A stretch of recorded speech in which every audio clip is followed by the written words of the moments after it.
It's different. It's different being around him. But at the same time, I'm getting to know him. I'm getting to know how he acts, whether he's comfortable. Little things. We're figuring them out.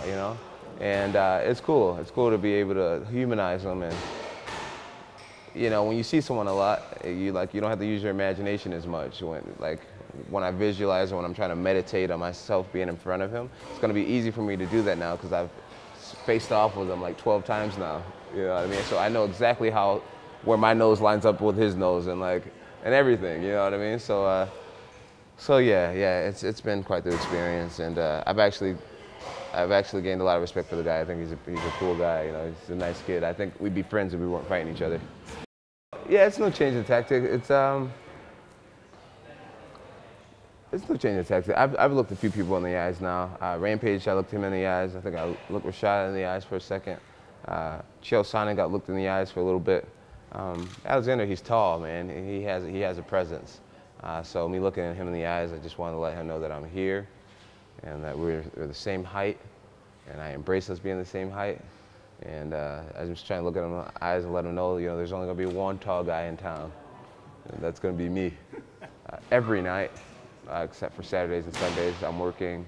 Around 8 o'clock at night, I'm doing a private class with either Greg Jackson, my head strategist, or Mike Winklejohn, who is my head kickboxing coach.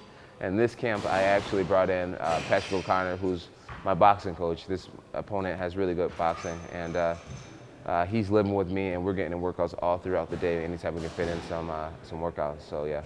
Yeah, this fight really excites me. It's for the record. It's very rare to have the opportunity to be #1 at something. And right now, I'm a champion, but being the greatest light heavyweight statistically doesn't come often. So yeah, this fight it's very important for me. I think every champion pushes themselves and put a lot of pressure on themselves. And yeah, like for me, man, I'm like a CEO. I'm the CEO of Team Bones Jones. I'm the president. I'm the coach. I got to play many roles. You got to be on top of your game in order to do something really special. So yeah, it's the way my mind works, and I'm grateful for it. Right now, I don't think the UFC really appeals to a lot of grade A athletes. A lot of guys want to be the next,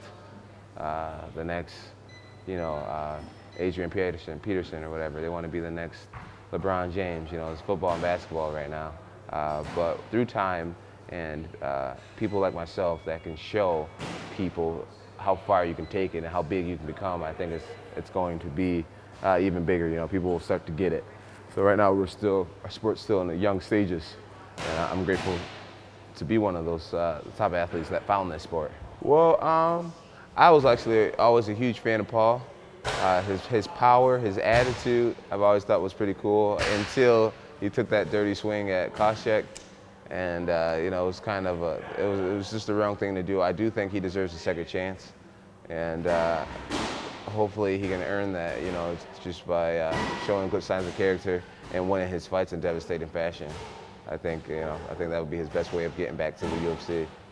Well, like I said, quote me on it. I think everyone deserves second chances. We've all done things in the heat of the moment that we regret, and even Dana himself. So yeah, he